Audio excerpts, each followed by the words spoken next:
السلام علیکم ورحمۃ اللہ۔ دوستو، آج ہمارا ٹاپک ہے وطر۔ ہم کوشش کریں گے جانیں کہ آپ صلی اللہ علیہ وآلہ وسلم وطر نماز کیسے ادا کرتے تھے اور صحیح احادیث کی روشنی میں ہم نے وطر نماز کو کیسے ادا کرنا ہے۔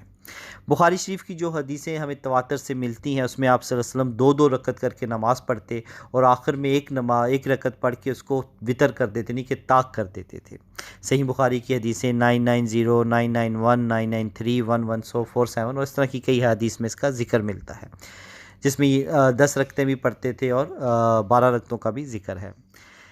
اسی طرح مسلم شریف کی حدیث ہے 1720، جس میں ہمیں یہ ملتا ہے کہ آپ صلی اللہ علیہ وسلم 5 رکعت وطر ایک ساتھ پڑھا کرتے تھے، اور ان کا طریقہ کار یہ تھا کہ آپ صلی اللہ علیہ وسلم 4 رکعت میں جلسہ استراحت کر کے کھڑے ہو جاتے تھے، یعنی کہ اتحیات نہیں پڑھتے تھے، 5ویں رکعت میں پھر اتحیات کے لیے بیٹھتے تھے اور پھر اپنا سلام پھیرتے تھے۔ اسی طرح سنن نسائی کی ایک حدیث میں یہ ملتا ہے 1720 میں کہ آپ صلی اللہ علیہ وسلم 7 رکعت وطر بھی ایک ساتھ پڑھا کرتے تھے۔ آپ صلی اللہ علیہ وسلم 7 رکعت وطر بھی اسی طرح پڑھتے جس طرح 5 رکعت وطر پڑھتے تھے، یعنی کہ 6 رکعتوں میں آپ جلسہ استراحت کر کے کھڑے ہو جاتے تھے، اتحیات کے لیے نہیں بیٹھتے تھے، اور پھر 7ویں رکعت میں جو دعائے قنوت پڑھنے کے بعد جب بیٹھتے تو پھر اتحیات کر کے اپنا سلام پھیرتے تھے۔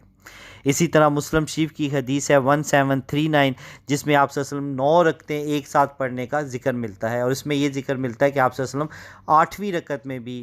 تحیات کے لیے بیٹھتے تھے، یعنی 7 رکعتوں میں جلسہ استراحت کر کے کھڑے ہو جاتے تھے، پھر 8ویں رکعت میں تحیات پڑھتے تھے، پھر کھڑے ہو جاتے تھے، اور پھر 9ویں رکعت میں جب وہ دعائے قنوت پڑھ کے پھر اپنے تحیات پڑھ کے اور پھر سلام پھیرا کرتے تھے۔ تو اس سے یہ ظاہر ہوتا ہے کہ آپ صلی اللہ علیہ وسلم نے وطر جو نماز 2 کر کے آخر میں ایک پڑھ کے طاق کی، آپ صلی اللہ علیہ وسلم سے ہمیں 5 رکعت ایک ساتھ وطر پڑھنے کا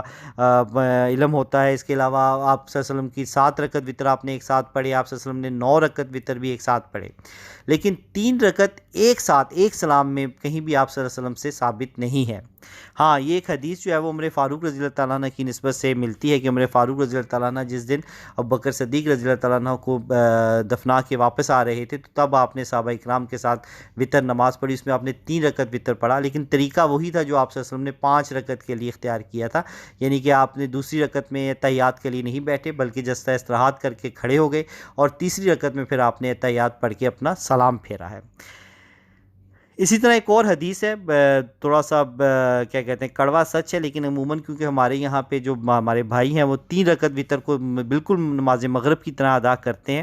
جس کا کوئی صحیح حدیث میں کوئی بھی کہیں بھی ذکر نہیں ہے 3 رکعت ایک سلام کے ساتھ 3 رکعت وطر پڑھنا، لیکن مستدرک حاکم کے اندر ایک حدیث ہے 1137 اور 1138، جس میں 3 رکعت نماز وطر کو مغرب کی مشابت کے ساتھ پڑھنے سے منع فرمایا گیا ہے۔ اس لیے بہتر یہی ہے کہ جس چیز سے منع فرمایا گیا، جس چیز میں ڈاؤٹ ہے، اس کو چھوڑ کے ہم نماز وطر کو اسی طرح ادا کریں جس طرح آپ صلی اللہ علیہ وسلم سے ہمیں صحیح حدیثوں میں ملتا ہے، یعنی کہ 2 کر کے آخر میں 1 رکعت ادا کر لیں، یا ہم 5 رکعت کو ایک ساتھ ادا کر لیں، یا 7 رکعت کو ایک ساتھ ادا کر لیں، یا 9 رکعت کو ایک ساتھ ادا کر لیں۔ اللہ تعالیٰ سے دعا ہے کہ اللہ تعالیٰ ہمیں حق بات کو سمجھنے، اس پہ عمل کرنے، اس کو دوسروں تک پہنچانے کی توفیق عطا فرمائے۔ اپنی خصوصی دعاؤں میں یاد رکھیے گا۔ السلام علیکم ورحمۃ اللہ۔